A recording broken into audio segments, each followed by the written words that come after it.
Hello, Grumpy Old Fart here. I'm doing a series of videos on the Bill of Rights. I want to make them instructional because a lot of people don't know what their rights are. The Bill of Rights, for those of you who don't know, is the first 10 amendments to the U.S. Constitution, and a lot of our rights are enumerated in there, and we have to know our rights. Go back and review my videos, parts 1 and 2, Know Your Rights, parts 1 and 2, and then watch my Second Amendment video. I'm doing a follow-up to that Second Amendment video because I got a call from a friend of mine who said he wasn't real clear. The video didn't explain to him exactly what the relationship between the people and the militia. So I'm going to try to make that a little clearer in this video. All right. I'm going to read the Bill of Rights, or the Second Amendment, excuse me, and then we'll discuss it. All right. A well-regulated militia, being necessary to the security of a free state, comma, the right of the people to keep and bear arms shall not be infringed. Okay. Seems pretty straightforward. So, here we go. When this was written, we didn't have the U.S. Army. We didn't have any kind of standing army. Every area, every little village and city and whatever had its own militia. So, when a threat happened, everybody basically grabbed their guns and went running. They were the militia. The militia is made up of the people. But, let me explain something here. When this was written, we were no longer at war. We had won the Revolutionary War, and we were America. We were no longer 13 colonies. We were 13 states. The original 13 states. Okay. So, why did they put this in here? Because the militia protects our way of life. A well-regulated militia. A well-regulated militia means we all have weapons, we're all well-trained, we're all versed in the same tactics. A well-regulated militia. That doesn't mean it's all legal and like that. Well, it's legal, but it's not all regulated per se. Not with legalities, but regulated as in it's well ordered. Okay. A well-regulated militia, being necessary to the security of a free state.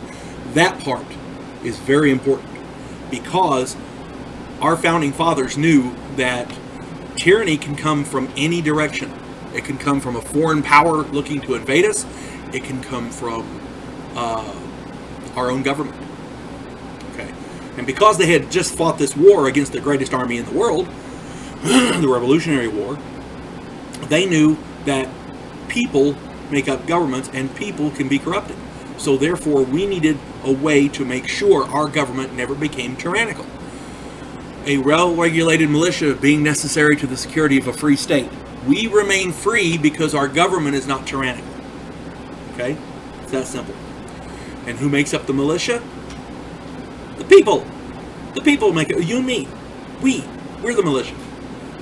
So, the right of the people to keep and bear arms shall not be infringed. Because you and I make up the militia, and the militia guards against tyranny, we, as people, as members of this militia, we need to be well armed. And because our militia is supposed to protect us against this tyranny, as a group, we're supposed to do that. We have to have the same armament as the government. It's clear as the nose on your face.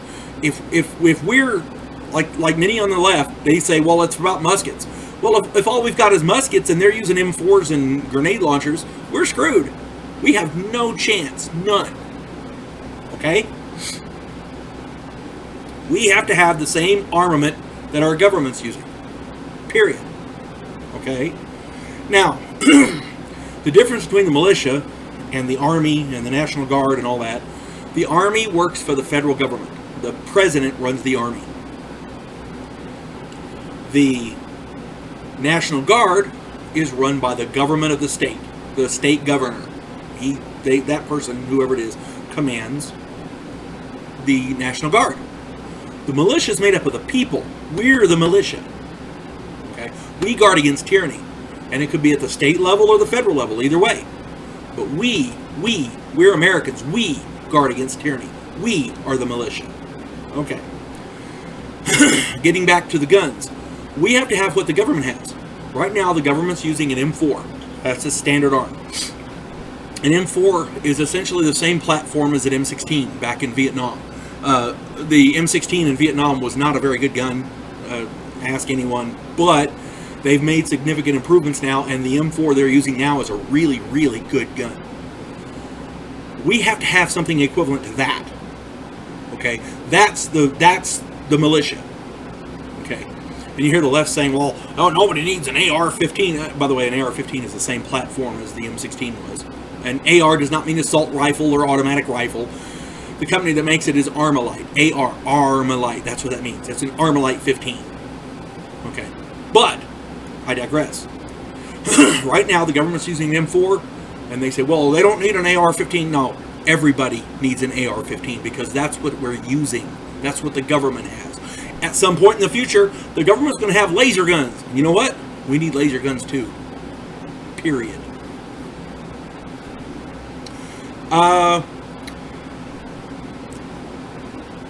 When you hear a lefty say, well, you know, we don't need these weapons of war. Well, yeah, we do. We need whatever the government has. And the government has billions and billions of dollars. They can field a massive army. Okay? We can't do that, obviously. And you hear all of these other people say that, well, you know, there's no reason to have a fully automatic weapon. Well, yeah, there is. But I can understand the concern.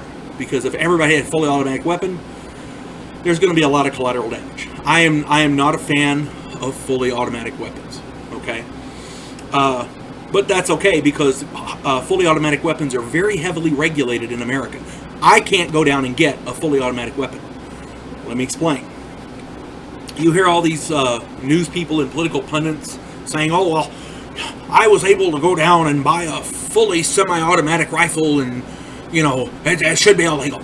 Okay. In the first place, there's no such thing as a fully semi-automatic weapon. That's a contradiction in terms. It's either fully automatic or it's semi-automatic. It can't be both. You can't have a black-white car. You can have a car that's two-tone, black and white. But you can't have a black-white car. If you mix black and white, you get gray. Okay? As far as paint goes, you get gray. So, you can't have a black-white car. You cannot have a fully semi-automatic weapon. They're lying to you. They're lying to you on purpose. Because they have an agenda. Okay? They're trying to push the agenda of the leftist politicians who want to take away our guns. There was a there was a Democratic debate the other day, and every damn one of them, there's 20 of them, every damn one of them raised their hands and said, yeah, if we get elected, we're going to take away their guns. Every single one of them did that. Every single one of them. What's the only reason a politician wants to take away guns? Is because he knows that what he's going to do when he gets elected, nobody's going to like. You're not going to like what he does. And without guns, we can't object. Period. Defense against tyranny. That's the whole purpose of the Second Amendment. They know that. Okay? You cannot enslave people with weapons. First thing you do if you're going to make slaves out of someone is take away their weapons. Okay? I've said this before and I'll say it again. That's the only reason a politician wants to take your guns. If he's afraid of people with guns, that means he's afraid they don't like what he's going to do. Okay? So, fully semi-automatic. It's a bull-faced lie. I'm gonna explain the difference right now so everybody knows. A semi-automatic rifle, you pull the trigger and hold it down. Hold that bad boy down. One bullet comes out. Bang! You're holding that thing down. Nothing else happens. One shot. Okay? Now, fully automatic. A fully automatic weapon. Just like a machine gun. Round after round after round comes out until the magazine is empty. Okay? That's a fully automatic weapon. There's a huge difference between the two. You can either be semi-automatic or full automatic. I have a revolver. Bang, bang, bang, bang. I have an AR-15 semi-automatic rifle. Bang, bang, bang, bang. Okay? Same concept. One bullet per trigger pull. And you can hold that trigger down and nothing else is happening. Okay? Now, it is possible for an American citizen to get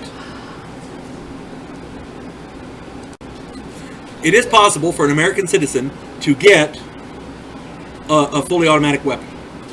But let's discuss what has to happen. In order to buy a fully automatic weapon, you have to have a Class 3 license. A Class 3 license. Okay?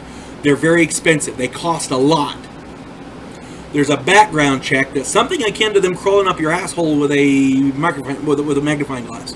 You got to pass a rigorous background check. It's not, it's not the DMV. They really go after you. And there's a third prohibitive cost that people don't discuss. It's called ammunition. For those of you who are gun owners, you understand ammunition's getting expensive. Anything other than, even 22 is getting expensive, but anything bigger than a 22 is enormously expensive. Okay? So, fully automatic weapons, they tear through ammo. They just tear right through it. Okay? So if you have a 30-round magazine, now an M4 will fire, according to the manufacturer specs, if I'm not mistaken, something like, 600 rounds a minute. So if you have a standard 30-round magazine, you have to make 20 magazine changes. Well, 19 because you got one in. So, 19 magazine changes to get 600 rounds out of that bad boy. All right? That's a lot of ammunition, and that's all gone in 1 minute. All right? Ammunition is expensive. Okay? Now, in order to get this Class 3 license, you have to buy the ammunition for this whatever fully automatic weapon you want to get. And ammunition being as expensive it is, it's going to tear through that ammo. 600 rounds is a lot of damn bullets. Okay? And if you're going to use that kind of firepower at the range or in competition or whatever, you have to be able to afford it. Okay? I can't afford a fully automatic weapon. I can't do it. I simply don't make enough money. However, there are people who do, and they can afford it, and that's cool. If they can pass that rigorous background check, okay, and pay for that Class 3 license, bully for them. Good job. I can't do it. I'm a broke old fat man. I can't do it. Now,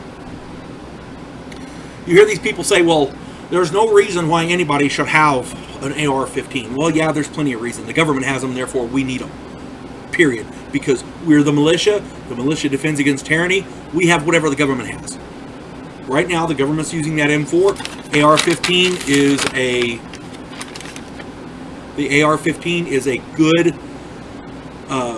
good rifle, really good rifle. It uses the same platform as the AR-15, or as the M4. It's the same platform, same M16 platform, and it's a good gun. No matter what caliber you get it, it's a really good gun. And we need whatever they have. Okay. Now, I'm gonna move on to something else I'm gonna explain to you some of these leftist lies that are coming out here about what we need as Americans. Okay.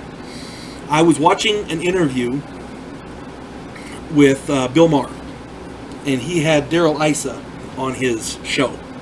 And Darrell Issa is a good guy. He was arguing for the Second Amendment. Bill Maher was arguing against the Second Amendment. And Bill Maher's argument, as asinine as it is, says, this is what he said. He said the Second Amendment is obsolete because the government, the Army, has planes, tanks, and nukes. And everybody got a big laugh out of that. Okay. Man's a comedian. He's not a political pundit. Let's discuss how stupid that comment is. If the government comes at us with tanks, and we have our AR-15s, or whatever gun you prefer, but I'm going to use AR-15 as an example. If the government comes at us with tanks, we can mount a reasonable defense. There's some with some ingenuity, some improvised explosives, that kind of thing. We might. It ain't going to be great, of course, but we could mount a reasonable defense. Airplanes are a different critter. One A-10 Warthog with one strafing run can take out probably 6 blocks. They've got a big cannon on the front of that thing that's designed to take out tanks, and it'll mow through buildings, and it's devastating. If you haven't seen it, go to YouTube and Google, go look up a video on the A-10 Warthog and just watch it. It's awe-inspiring. It's awesome. It's a wonderful airplane. Unless you're on the receiving end of that big cannon, then we're going to have problems. So, that being said, what Bill Maher fails to realize is the people driving those vehicles and airplanes, the pilots and the tank drivers, those are American citizens. Those are American soldiers. Those American soldiers have taken an oath to support and defend the Constitution of the United States against all enemies, foreign and domestic. Now, I know all about that oath because I took it. All right? When those, and here's another thing you got to understand.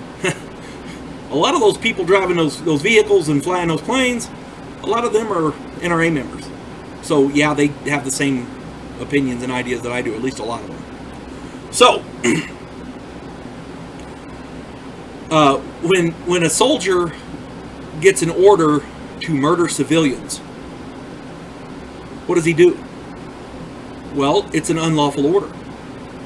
So this is according to the protocols. What he's supposed to say is, "Sir, I respectfully refuse to obey that order because it's an unlawful order." That's what he's supposed to do. Okay, "Sir, I was just following orders." That doesn't cut it no more. Okay, then they know that. Okay, so that eliminates the planes and tanks because most of them are with us.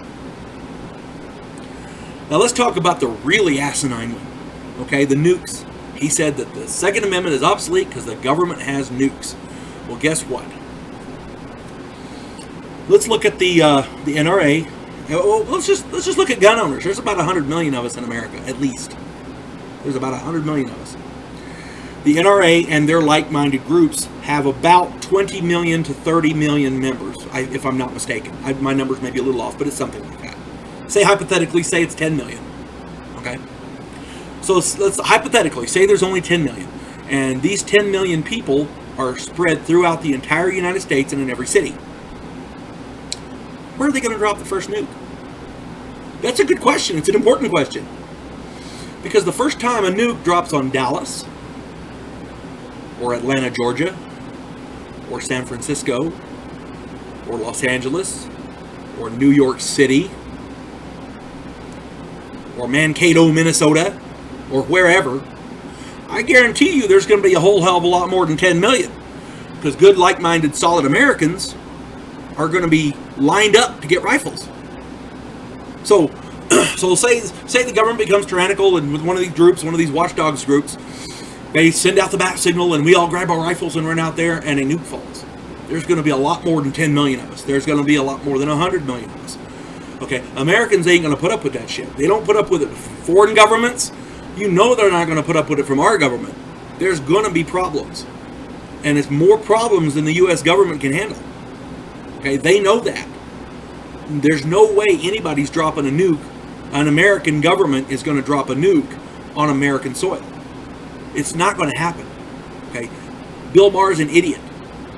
Everybody knows he's an idiot, and he just proved it. He knows nothing about the situation. He's a comedian. He's out there to get laughs. Period. Okay? Why anybody bothers to... Okay, I'm going to throw Bill Maher a bone. I agree with him on two items. The First Amendment and Islam. That's it. Other than that, he's wrong on virtually every count. Okay? Now, I'm not trying to say that I'm a know-it-all or I know everything, but I know that. Okay? So, to recap all of this, the militia is made up of people. The people of the United States. Therefore, the people have to have their guns. Period. Because the militia guards against tyranny, we have to be equally armed to the weaponry that the tyrants would have. The tyrants could very well be our own government.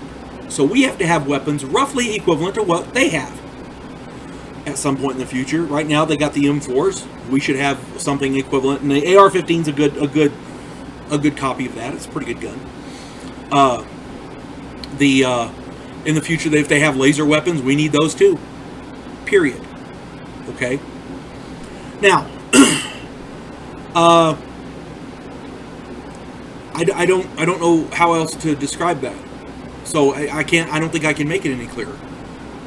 We're the militia. You and I. Whoever's watching this, you and I. We're the militia. Okay? We're the guardians against tyranny. We are. The Second Amendment is there so that should our government become tyrannical, we can fix it. Period. It's that simple. Okay? So when you hear these political people, the politicians and all that saying, well, you know, there's no reason anybody needs an AR-15. It's a weapon of war. Yeah, that's why we need it. Because they have it. Well, I don't understand why anybody needs a fully semi-automatic weapon. Well, I'm not a big fan of the fully automatic weapons, but semi-automatic weapons are great. Okay, I have several of them and they work real good. My point is, everybody needs to be armed. Period. Go back and review my video on the Second Amendment. If you don't have a gun, get one. Get something you're comfortable with. Make sure it's legal. Don't break the law. Practice with it. Take a gun safety course. Be safe. All right? That's about all I got. I hope that made it very, very clear. And y'all have a nice day. God bless one and all.